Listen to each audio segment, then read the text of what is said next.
So the Cleveland Browns just released Sheldon Richardson, and let me get this right. It was to clear up cap space. They freed up 11 million bucks, which is right about what they signed Clowney for. That I don't understand. Well, they couldn't just maybe restructure it, add another year, split up some money, try to, I'm sure he probably seen the team and was like, this is going to be a heck of a team. It's going to be a great defense that I'm playing with. I probably take a little bit less to be with a team that is going to be a competitor in the AFC next year. Why in the world did they release him? I jumped to the stats and I'm looking at stats and I'm like, actually, he had a pretty darn good 2 years over there in Cleveland, right? I mean, he's defensive tackle, in 2019, not the best. He had only 4 tackles for loss and 6 quarterback hits. But he had 43 solo tackles. 43 at defensive tackle. That's pretty darned impressive. Now, he had a ridiculous missed tackle percentage with the Browns in 2019. It was something like 16%. Okay? But last year, he did just that much better. He increased his tackle for loss.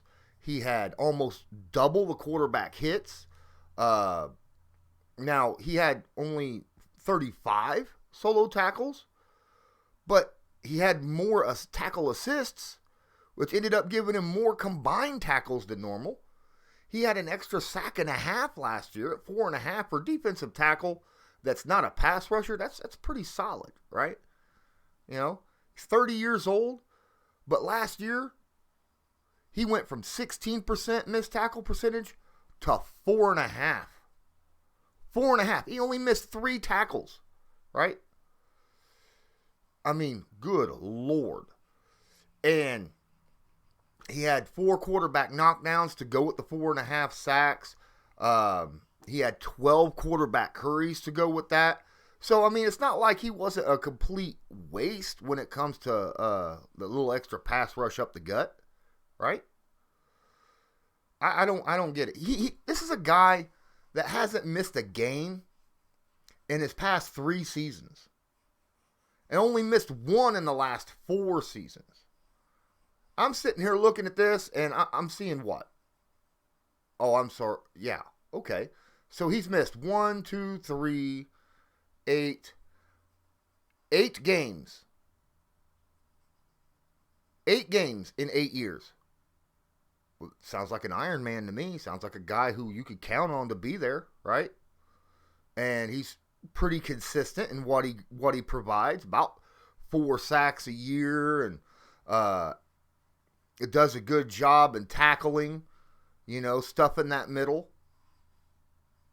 Why wouldn't you, if you was the Browns, try to work with Sheldon and maybe, rework that contract a little bit. Maybe offer him a little bit of an, that you're going to get paid more next year.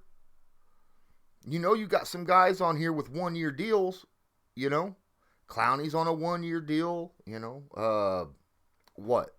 Anthony Walker Jr.'s on a 1. You got a bunch of guys on the defense on 1 year. You're expecting probably, the only way I can think of is they're expecting some of these guys that they signed this year on 1-year deals, or guys that are coming up through the team, and their extensions are coming up. Not going to name names, but you got a few of them on there, right?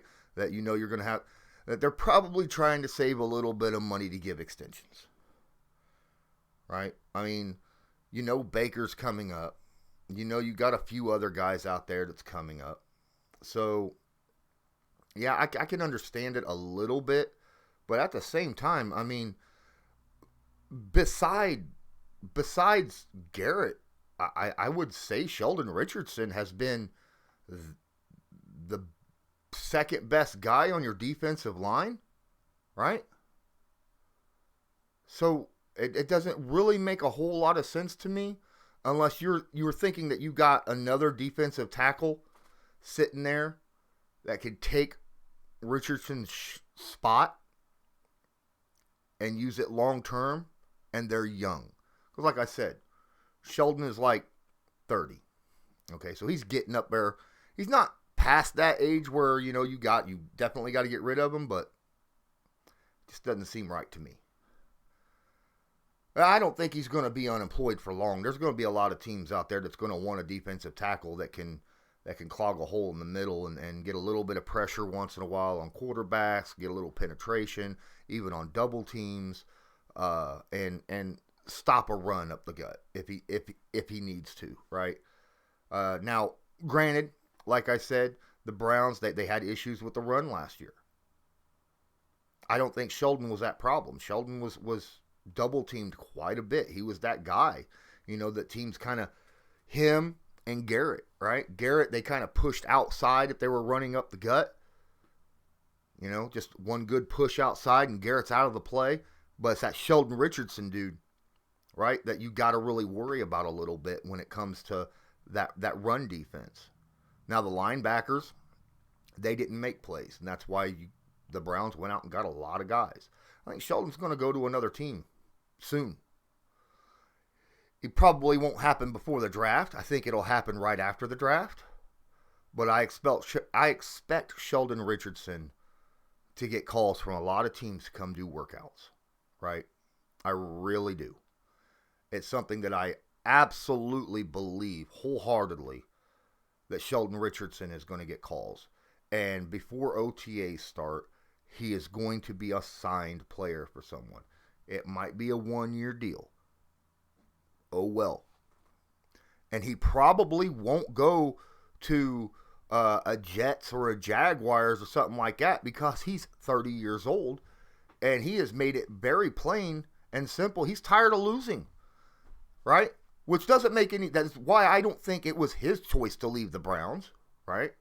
Because the Browns are on the uptick to start winning games. So there's some teams out there that could benefit from having a Sheldon Richardson. The Bills, I think, could benefit, right? I think Kansas City could benefit. I just don't know how much they're going to charge for him. I don't know if the Colts signed him, he'd be a backup, right? Because they're already paying their two defensive tackle starters over $30 million together, right? One guy's making $10 million a year, the other guy's making $21 million a year. So I doubt he'd want to go to a team and be a backup. But there are some teams out there that are going to need a guy with his experience and his abilities to just give them that little extra nudge on the defensive line. That little bit of an upgrade. Who knows? It might be a massive upgrade.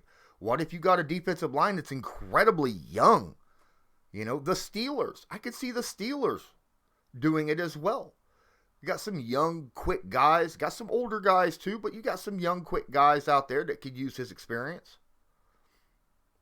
If you got a front seven that's really young, that need a veteran guy that can, kind of be a leader and a spokesperson and someone that the young guys can look up to, Sheldon Richardson's that dude. I don't think that the Indianapolis Colts will end up getting him, like I said, but I could see the Bills grabbing him up. I could even see Miami or even New England. All three of those teams, I think, have shots at the playoffs this year. But I think it's those other teams that are legitimately like hardcore in the hunt. That like Buffalo, Kansas City, teams like that. Could you imagine what if he ends up going over to the Cardinals, right? He could go to the Cardinals. Be put right in between those two really good pass rushers they have now on defense to help solidify that defensive line for Kyler Murray and that really, really potent offense that they have. I could see it.